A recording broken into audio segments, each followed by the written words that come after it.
अच्छा जी बेटा, last class को पहले एक मर्तबा गो थ्रू करेंगे ताकि आज वाली क्लास में आपको कनेक्शन बैठ जाए। थ्योरी ऑफ डिमांड हमारी आगे आने वाली समझने के 4 से 5 क्लासेस और खींचेगा, क्योंकि ये इतना बड़ा चैप्टर है। ठीक है, तो ये 4 से 5 क्लासेस और लगाएगा, तो इंशाल्लाह तब जाके हमारा थ्योरी ऑफ डिमांड एंड होता है। तो हम लोगों ने स्टार्ट किया था with the game of relationships. आपको बताया गया था कि पॉजिटिव नेगेटिव रिलेशन क्या होता है। उसके बाद आपको अल्फ्रेड मार्शल की अप्रोच के बारे में बताया गया था कि utility can be measured in number, जिसके लिए उसने यूटिल्स निकाले, कार्डिनलिस्ट अप्रोच है ये और वो। इसकी पूरी थ्योरी रैशनल कंज्यूमर के आगे पीछे घूमती है। रैशनल कंज्यूमर के आपको बता दिया, पाई पाई का पैसा उसने वसूल करना है, पाई पाई की उसने इनकम अपनी वसूल करनी है। इसकी एग्जांपल्स भी मैंने आपको दी थी दो, एक स्कूल वाली और एक सिनेमा वाली। रैशनल कंज्यूमर कौन होता है? जिसकी इनकम फिक्स होती है, there is no impulse buying, there is no role of feedback advertisement, and there is no difference in quality for a rational consumer. सही है। आपको यूटिलिटी के बारे में बताया गया, utility is satisfaction. Total utility मानी टोटल सेटिस्फैक्शन, मार्जिनल यूटिलिटी मानी एडिशनल सेटिस्फैक्शन। फिर डायग्राम बनाई गई थी, टेबल आपको बना के दिखाया गया था, और इन दी एंड आपके पास एक ऐसी फाइनल डायग्राम आप तक बन चुकी थी। सही है, तो ये बेसिक कहानी थी जो हम लोग लास्ट क्लास में पढ़ते हुए आए। अच्छा जी बेटा, हम लोगों ने अजम्पशंस तो पढ़ ली अल्फ्रेड मार्शल की, कि यार कार्डिनलिस्ट अप्रोच है, utility can be measured, no impulse buying, no role of feedback और एडवर्टाइजमेंट, ये और वो। लेकिन यार खुद एक बात बताएं हक ईमान से, क्या इस तरह का बंदा रियलिटी में एग्जिस्ट कर सकता है? नहीं कर सकता। बड़ी कोई बेवकूफों वाली सोच है जो इस बुढ़े ने हमें बताई है कि ये रैशनल कंज्यूमर के बारे में। अब इसकी आज हम लोग पढ़ेंगे क्रिटिसिज्म, और फर्दर इसके बारे में बात करेंगे। सबसे पहले, क्या आप ये चीज मेजर कर सकते हैं कि आपने पानी पिया तो आपको इतने यूनिट की सेटिस्फेक्शन मिली? नहीं। आपने बिरयानी खाई तो आपको इतने यूनिट की सेटिस्फेक्शन मिली? कभी भी नहीं। यानी कि utility can never be measure, पहली। दूसरी बात, there is no such thing as rational consumer. भाई क्या मतलब है इस चीज का? यार, क्या इंसान की पैदाइश से लेके मौत तक इनकम हमेशा फिक्स रहेगी? इनकम इज डिडक्शंस होती हैं, बोनसेस मिलते रहते हैं आपको, इनकम बढ़ भी सकती है, इनकम कम भी हो सकती है, बेसिक कहानी। There is no difference in quality, ये बात बोली गई थी रैशनल कंज्यूमर के हिसाब से। क्या सैमसंग और आईफोन या सैमसंग और क्यू मोबाइल में डिफरेंस नहीं होता? बिल्कुल होता है। Influence of feedback and advertisement, तो यार ये जो बड़े बड़े ब्रांड्स है, ये लोग पागल हैं कि ऋतिक को अपने ऐड में लेके आ रहे हैं? अगर ये चाहे तो अगर कोई बॉडी स्प्रे है फॉर एग्जांपल, उसको टेबल पे रख के तस्वीर खींच के डाल दें कि भाई ये हमारा प्रोडक्ट है, आके खरीद लो। वो पागल है ऋतिक को लेके आ रहे हैं, शाहरुख को लेके आ रहे हैं, किसी वजह से लेके आ रहे हैं कि इनका कंज्यूमर बेस बना हुआ है, इनके ऊपर लोग ट्रस्ट करते हैं, इनका स्टारडम है। तो भाई इन्फ्लुएंस और फीडबैक दोनों मैटर करते हैं। सही है। इम्पल्स बाइंग, इम्पल्स बाइंग का मतलब मैं आपको बता चुका हूँ यार, हमेशा बंदा इम्पल्स बाइंग करता है। जरूरी नहीं है कि अगर आप मार्केट जा रहे हैं तो आप आंखें बंद करके जो चीज लेने गए थे सिर्फ वही लेके वापस आ जाएंगे। इम्पल्स बाइंग हमेशा होती है दुनिया में। ठीक है। आगे एक कॉन्सेप्ट आपके पास आ रहा है, paradox of value, also known as diamond water paradox. इसका मतलब समझिए। देखिए, इसका जो जनरल मतलब है वो ये है कि depending upon different situations, depending upon different situations, हर बंदे की डिमांड दूसरी चीजों के लिए, मतलब सेपरेट चीजों के लिए डिफरेंट होगी। डिपेंडिंग अपॉन डिफरेंट सिचुएशंस, कभी मेरी डिमांड गुड एक्स के लिए ज्यादा होगी तो गुड बाय के लिए कम होगी, गुड बाय के लिए ज्यादा होगी तो गुड एक्स के लिए कम होगी। इसकी बड़ी अच्छी एग्जांपल यहाँ पे गिवन है डायमंड वाटर पैराडॉक्स की। क्या बोलता है? फॉर एग्जाम्पल अगर मैं कहूँ समीर आप एक रेगिस्तान में फंसे हुए, आप एक डेजर्ट में फंसे हुए, और दूर दूर तक पानी नहीं है। मैं आपके पास आऊं और मैं आपसे कहूं कि समीर आप ये लो एक ये पानी और ये डायमंड, आप क्या लेंगे? पानी लेंगे ना, जाहिर सी बात है, क्योंकि उस टाइम पे आपको पानी की नीड है। डायमंड को चाटोगे बैठ के? कुछ नहीं कर सकते ना, डायमंड से आप अपनी प्यास तो नहीं बुझा सकते। यानी कि डेजर्ट पे जब आप फंसे हुए होंगे तो आपको सेटिस्फैक्शन किससे मिलेगी? वाटर से। लेकिन अभी आपके पास सारी चीजें हैं, मैं आपसे कहूँ समीर आपको डायमंड चाहिए या पानी चाहिए, अब आप क्या लेंगे मुझसे? डायमंड, क्योंकि अभी का सिनेरियो डिफरेंट, अभी की सिचुएशन डिफरेंट। यहाँ पे आपको डायमंड से ज्यादा सेटिस्फैक्शन मिलेगी एज कम्पेयर टू वाटर। कोई मसले वाली बात? इसको बोलते हैं डायमंड वाटर पैराडॉक्स या फिर पैराडॉक्स ऑफ वैल्यू। क्लियर है? कोई मसले वाली बात है? क्रिटिसिज्म के बारे में थोड़ा सा अंदाजा हुआ, क्रिटिसिज्म कैसे होती है आपके पास? अच्छा, further criticism of marginal utility theory, further criticism क्या आपके पास लिखी हुई है? सबसे पहले यूनिट ऑफ अकाउंट, जो मैंने आपसे पहले कहा था कि आप यूटिलिटी का मेजर नहीं कर सकते, तो आप किस तरीके से उसको लेके चल रहे हैं भाई, एक प्रॉब्लम ये। दूसरा हैबिट एंड इम्पल्स।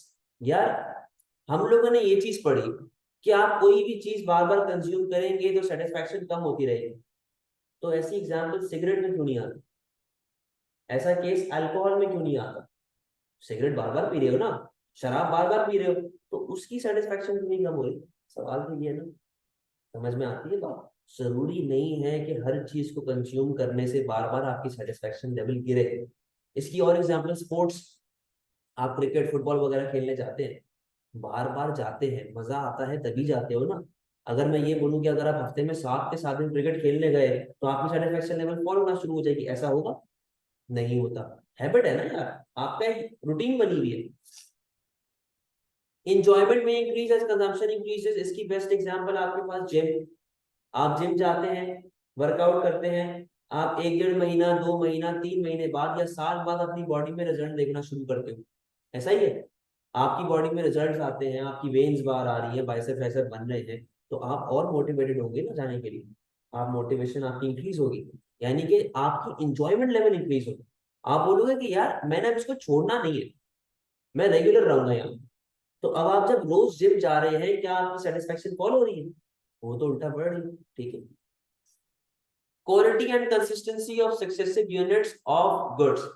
देखिए अब यहाँ पे उसने बात लिखी हुई है कि प्रोडक्ट एक है बट उसको बनाने वाले लोग बहुत सारे। फॉर एग्जाम्पल बाउंटी चॉकलेट की बात करो, बाउंटी है, किटकैट है, डेयरी मिल्क है, टोबलरोन है, और वो फेरेरो रोशर जो फ्रांस की आती है वो हो गई।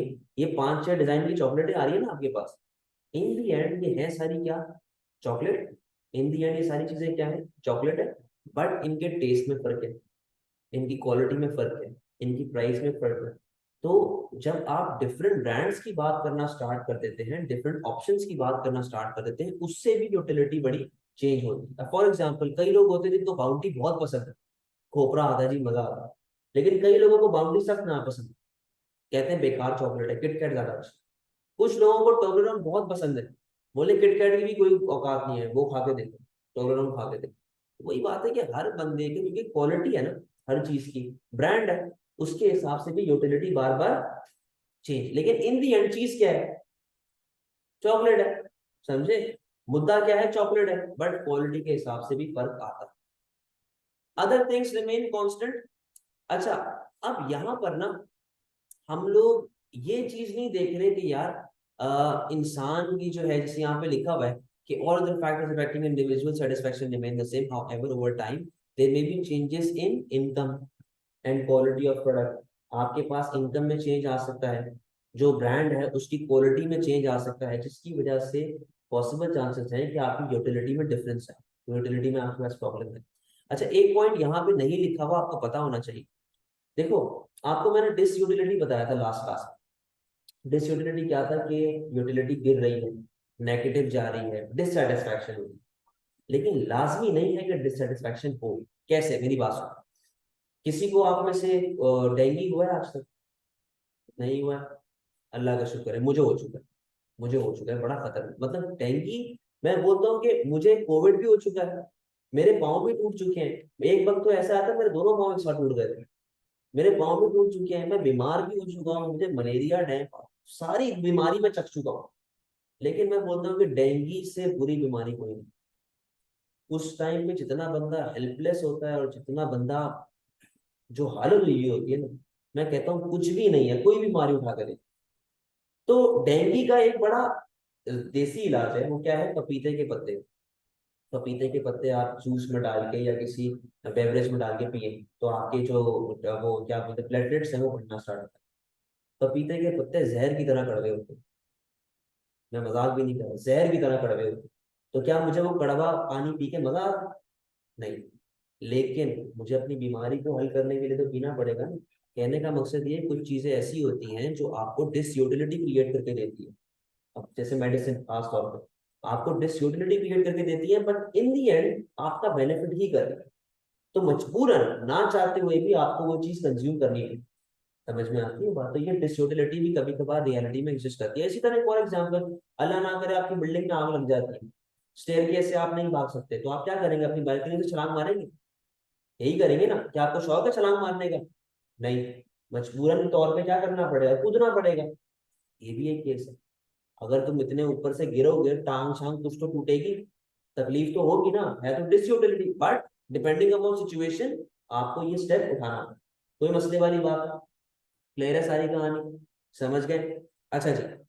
अब हम लोग फर्दर बात कर रहे हैं इक्वी मार्शल प्रिंसिपल पे, जो हमारी ये रिकॉर्डिंग में नेक्स्ट वीडियो होगी।